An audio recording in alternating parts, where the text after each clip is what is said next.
All right, everyone, welcome to another episode of the Agent Spotlight. And I am very happy and excited to speak to my very special guest, Rocky Steppe, also known as Robert, but really Rocky. Rocky's been a long time user of Razor Ridge leads. I'm pretty sure you've bought every single lead type that we've ever brought out as well. So having you on here is great because you can give a real good understanding of the differences that you've felt of experience over time and how things have evolved to the products that we've got today. So before I carry on talking about, you and the products and whatever, why don't you give an intro about yourself, how long you've been in the industry, and yeah, just let people know about who you are. Yeah. Well, first, I just want to say thank you. It's an honor and it's a privilege just to be here and be a part of this. I love Razor Ridge and I love what you guys are doing. So I really appreciate it. I do appreciate Yeah. Well, my name's Rocky, and a little bit about me. I started doing insurance full time about 3 years ago. I initially started technically in 2018, but I kind of dipped my toes in. I didn't really go in full force. But it Yeah, wasn't until I had my first child that I was like, okay, something's got to change. There's got to be some type of difference here. So I yeah. jumped in full time almost 3 years ago. And then from there, everything changed. I just decided to I learned a lot from my mentor. I learned a lot from the different lead types, and there's a lot of failure, a lot of growth, and that's pretty much how I got into it. Brilliant. So did you go part-time to then do this full time, or were you just straight, right, I'm quitting my job and I'm just gonna, you know, put all money on black and see what happens? Yeah, for me is more of an all or nothing type thing. Okay. I was my child was just about to be born any day at that point, and I had to do something. And so before then, I was doing normal. I'm used to 1099 jobs because Yeah. before insurance, I was doing DoorDash, Eats, Instacart, a lot of delivery type stuff. Yeah. But it's not enough income to support the whole family. Because as soon as my wife's a stay-at-home mom, and so as soon as that baby's born, I gotta make double the amount I'm used to making immediately, or Yeah. bills aren't gonna get paid. Yeah. And so I jumped in full force, and it was one of those situations to where either in 30 days I'm gonna make it and we're gonna be able to pay bills, or in 30 days we're gonna have a big problem. And so Wow. thank God it worked out. But that's not the typical story. That's not usually what people Not do. at all. I'm stressed listening to it because, like you said, if you have no wiggle room at that point, there's no margin for error. It has to work, or it has to work. That's the only thing that could happen. So then, talk to me about that journey. So what made you think that you had the skill set to make it work? Because obviously you dabbled in it previously and maybe you didn't focus on it properly. So why did you think, all right, if I do this properly, I know I can make this work? Yeah. So the person that hired me, his name is Jeremy Fine. And I saw what he did and I saw all the success he had. I've known him since before he started doing insurance, and his whole family. I've known the family since before they started doing it. And so I saw the success. I saw what they were doing. I saw what they were producing. It wasn't a one-time thing, but they were Hmm. getting consistent, continual success. So I always knew, okay, it's not just one person that I know that's successful. Yeah. It's not just two, but it's four, it's five. There's so many that's successful in the company. And I'm like, okay, well, if that many people are successful, then they're not just lucky. Yeah. There's gotta be something to it. So I knew if I just put my mind to it, I focus and I'm consistent, I knew that it was going to work out. No, perfect. And if you don't mind me asking, what you talk about success, what does that look like for you now? I imagine your first month, it sounds like you made a good chunk of money to support the family. How's that grown and evolved over time to where you are currently?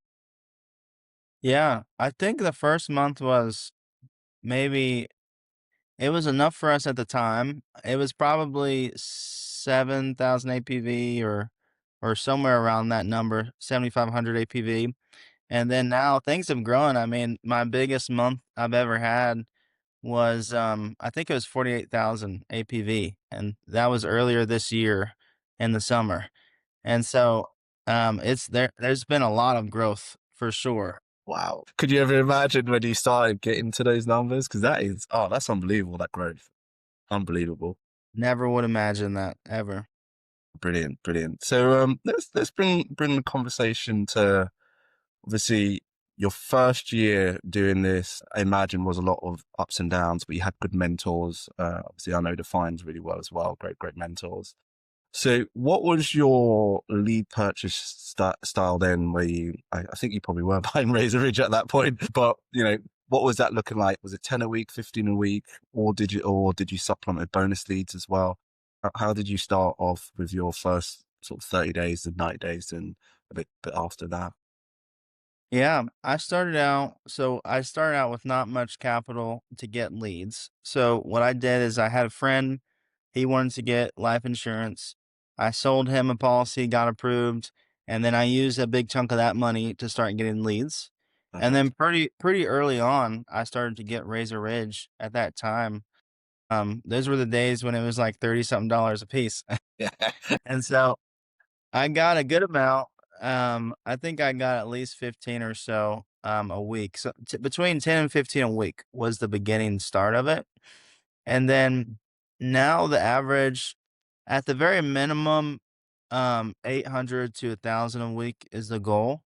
Um at a very minimum, but eventually I want to start consistently getting 40 leads a week. 40 leads a week. Perfect. And that I assume you back sold 40 leads a week means roughly how much in AP every single week as well? I assume you've done the numbers. So what's your target that you're trying to hit every single week? Well, the target, at a minimum, I think this is probably a low number, but at a minimum, 10,000 APV a week at a very low number. It can be a much higher than that. Hmm. I've done 10,000 APV a week with 15 Razor Edge leads. So it just depends, but at a minimum with 40 Razor Ridge, the expectation is 100% easily 10,000 a week. It's perfect. I love that. So let's talk a bit more about your lead journey because, like I said at the start, you've had every version of Razor Ridge leads. Which one do you prefer from old to new? Obviously, we did search, we did training, old social. We now do standard premium. Which one? Which one do you prefer and why? Yeah, the premium leads 100%. Absolutely. The premium leads are amazing. I don't know how you guys find people like this, but most of my clients in the premium lead, I personally, at least for me, I've found most of them make 100,000 or more a year. And I'm just like, wow, I know you said that these leads are going to be higher income earners, but they really are higher income earners. So that takes the pressure off because Mm, a lot of pressure is off. You don't really have to worry as much for chargebacks, and you know they're going to be able to pay for it. I really like the fact that all of them are working, all mm-hmm, of them have jobs, and for the majority of them, most of them are very good health. And so I'm able to get them products that usually very fit people are able to get. So I love that about it. And the people they are expecting my call. That's what makes my job so much easier. I mean, I talked to a guy last Monday and I called him and he was ready to go. He was like, "Yeah, I talked to someone. They only got me 15 years. If you can give me 20 years, that'd be great." And I said, "Yeah, of course I can get you a 20-year term for your age." And then he was like, "Okay, here's my banking information." I was like, I didn't even ask him. I didn't even ask him for the banking. He was like, "Here it is." And I was like, "Well, before you give me that, we got to fill out some other information first." that's epic. That is epic. And do you know what? You make a valid point. I think a lot of people do wonder is what is the difference or is there a difference between premium or standard? But the reality is, as you're experiencing, the whole point of the premium product is just to make your life easier. Get higher income people on a high intent platform, remove people that have things that may make it harder for you to not even insure them, but just to have a conversation about what products they qualify for. And naturally, especially in the States, the more money you earn, the more likely you're going to be healthy because you have access to healthcare. It means that the leads that we do generate, they cost us more to generate, hence the higher price. If we could generate them at the price it costs the standard, then of course we'll do it. But the reality is these are harder people to find. They're a smaller group of people, and we have to speak to them in a certain language for them to actually care about, filling out that form. And so what you're saying is true also, is that we're very deliberate in our process behind, the conversation, how it's going to flow from the start to the end, because many people say a lead is a lead. I don't necessarily think that's true. I think you can tailor what you want that lead to be, but it has to start from the first thing they see. And so what you're seeing or what you're feeling is the byproduct of that whole process, which works now pretty seamlessly. And it allows you to have very simple conversations and someone, taking their wallet out before you've even had a conversation with them. It's like, yeah, sure, just take my money. That's great to hear. Brilliant. So what's been the biggest change for you to have the confidence to want to buy 40 leads a week? Because obviously that's not a small investment, right? So how do you know that 40 leads a week is going to get me this number? Yeah. Well, I think it's just over the past 3 years, I've worked with Razor Ridge and I know what Razor Ridge is like. I know what it can do. And so because of that, I'm pretty confident in Razor Ridge. I've had the experience to work through them. I've had the experience, there's been a lot of changes over the years with Razor Ridge. And so I've gotten to really test all those things out. And Hmm. that's why I know that it's really a numbers game. I mean, Yeah. I know these leads are great. If you're jumping in and you're buying them your first week, then I know it's just consistently buying leads because usually it's in the third week, fourth week that you're really going to start to get a lot of those people that you bought in that first week. And so I know if I just consistently just keep buying leads every single week, 40 leads every single week, then eventually it's going to produce pretty big numbers. And for me, my ultimate goal is really the reason I want to do that is because I have a goal. I want to pay off debt really fast. Yeah. I want to be able to eventually get my family into a house Hmm. instead of a duplex, and I want us to be able to pay for a family van and cash. And so those are the goals. That's why I'm pushing it so hard. But definitely making a lead purchase like that, you got to be willing to put in the time. There's a lot of time that's involved into it. You Yeah. got to have the schedule for it. And Hmm. so I know that I can do that. I know that I can put in the time, and I'm a lot more confident now than when I was in the beginning, just because I've had the trial and error.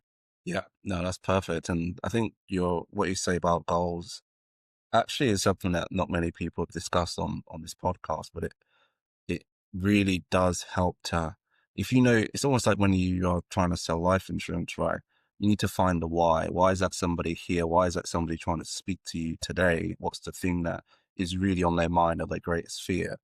It's the same thing as you as agents, right? What is your goal? What are you trying to get out of? What are you trying to, get to improve or, get to that next level? The only way you can do that is by investing, and then you can invest it. I think you're right in saying if you have tried something, tested it week after week and given it the time that it needs for you to figure out what the numbers look like for you specifically, then it's an easy equation. It's right. All right. I know when I bought 10 leads a week, I made 5x or 10x. If I am doing 5 or 10x every single week, then if I just triple how much I buy, then I'm just going to make, triple the number or, in terms of return. So I'm really glad you raised that. Let's talk about your process. Many people watch this podcast. They really enjoy learning from people like yourself who, you're consistent. Like you said, you make yourself available. So what's your process when a lead comes in? Are you double dialing, triple dialing and letting the text go out? Just wait for someone to call you? Probably not. But like, what's your process? How are you navigating, especially at the lead volume that you do now? How are you navigating that? Yeah, one thing I was taught by Samuel Fine is he always says speed to lead. And so as soon as it comes in, that initial text goes out, and then as soon as they respond to you, then you got to get to it right away. The faster you get to it, the better your chances are. Yeah. So my goal is to try to respond to them as fast as possible, and to Hmm. stay engaged and not wait an hour or something to respond, but try to respond within minutes of them. And then the goal is with these leads, if I'm not getting contacts, at least to try to call them 3 different times a day because they have different schedules. Call them in the morning, call them around lunchtime, call them around nighttime. And then that way, because you never know someone's schedule, they could have a schedule that where they work the night shift all night long. They could have a schedule where, they're going to be sleeping in the morning. So you just got to figure out, okay, when are they available? I called this one lady every single day of the week, and I didn't get any answer. And then eventually when Friday came around, I got her to answer her phone Friday night, and it was just her work schedule is just crazy. Yeah. So it's really when it comes to digital leads, it's really about how fast are you getting to them. The Hmm. faster you can get to them, the better your chances are of booking that appointment and then and closing the sale. And so that's the most I think maybe the most important one of the most important processes of Razor Rich Leads is respond as fast as you can respond. Perfect, perfect. And what do you do when they respond? So are you texting them to ask questions about their health, or you just I think we had Lauren Peach who was on here not so long ago, and she has just she asks 4 questions, very basic questions, and then puts asks the rest of the more, I guess, contentious questions on the call in the appointment. Are you doing something similar or something completely different? Yeah, and there's a few questions that we ask, not many. So typically, they'll say text or call when they Yep, respond, and yep. then if they say text, then what I'll go into, I'll say, "Great, I just need to verify some information," and Hmm. then it says, "It looks like you are this age and you're a smoker, non-smoker. Is this correct?" They'll respond. From there, I'll say, "Okay, that sounds good. Do you have any medical concerns I should be aware of?" Hmm. The next step is after they give that answer, I say, "Do you know how much coverage you're looking for, or do you want a range of options?" And Hmm. my strategy behind that is I like to say, "Or do you want a range of options?" Because most people say range of options. That way, if you can't get them the exact number they're looking for, you at Yeah. least you're able to work with them with the range. Yep. And then as soon as they say range of options, I say, "Sounds great. I just need to schedule a 7-minute phone call with you. What's better for you today before or after 5 p.m.?" And then that's pretty much, from there, we just schedule the appointment. So simple. I love it. I think what I'm learning is that the simplicity is definitely key, especially when you're texting, right? Nobody wants an essay or, lots and lots of messages.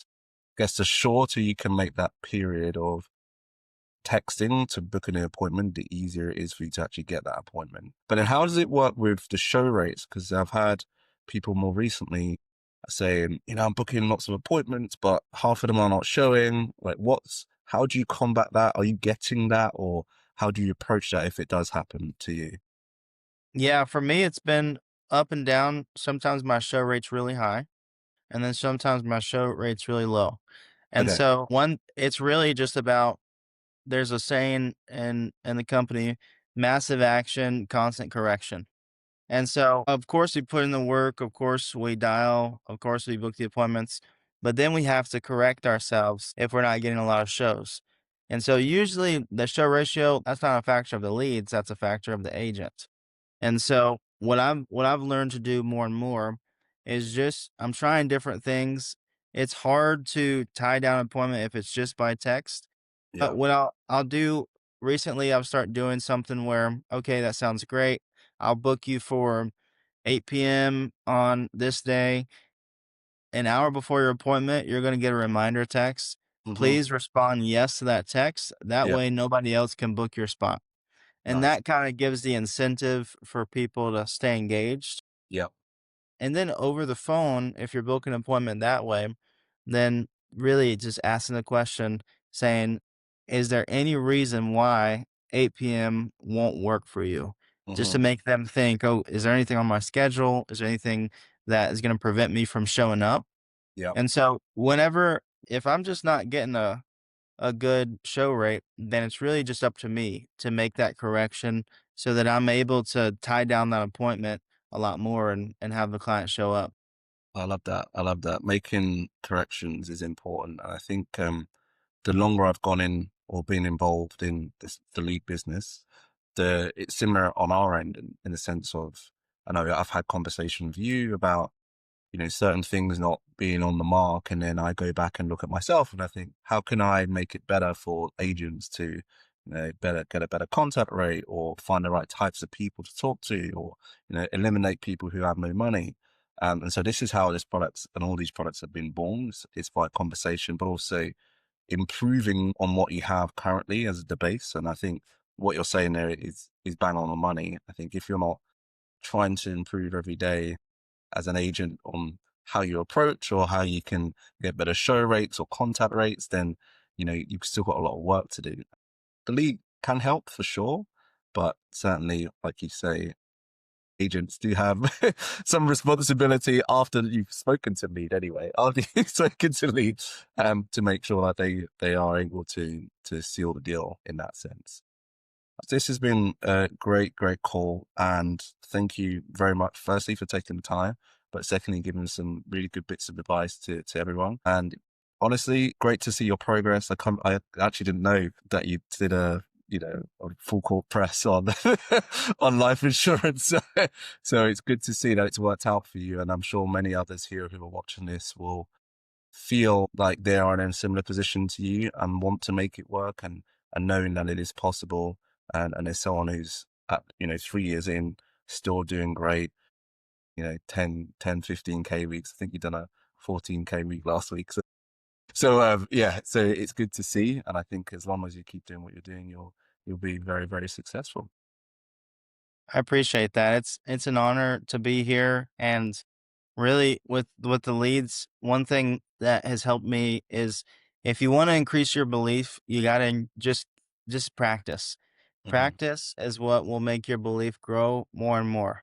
Hmm. You'll go in the beginning as a new agent, you'll be a little bit hesitant, you'll be a little bit anxious to call people, but the more you just press through that barrier and the more you practice, the more and more confidence you're going to have. And so personally for me, that's what grew my confidence is in the Hmm. beginning, I was very nervous and I just had a hard time with people on the phone, but I just kept calling and calling and calling and calling and not giving up. And now it's like because of that practice and because of that all that activity, now I'm not, so nervous on the phone. And now it's like if somebody gives me pushback, it's almost fun. I mean, it's 'cause it's good for me because I get a challenge and I'm able to learn, "Okay, how can I work through this objection?" Yeah. And so that's one thing I'll give to new agents is if you're new and you're looking at this, this works, but you have to be consistent. Hmm. You have to purchase leads every week. You can't just do it once a month. And you have to make sure that you're putting in the activity. You can't just put in a big lead order and then not make the dials Yeah. because then you've wasted all your money and then you're stuck and you don't have anywhere to go. If you buy a lot of leads, it will work out, but you have to be consistent. You have to make the activity work. And then eventually your belief and in yourself, it's gonna grow over time. Perfect. No, that's a good way to round up. I appreciate your time once again. Yeah, catch you all very soon.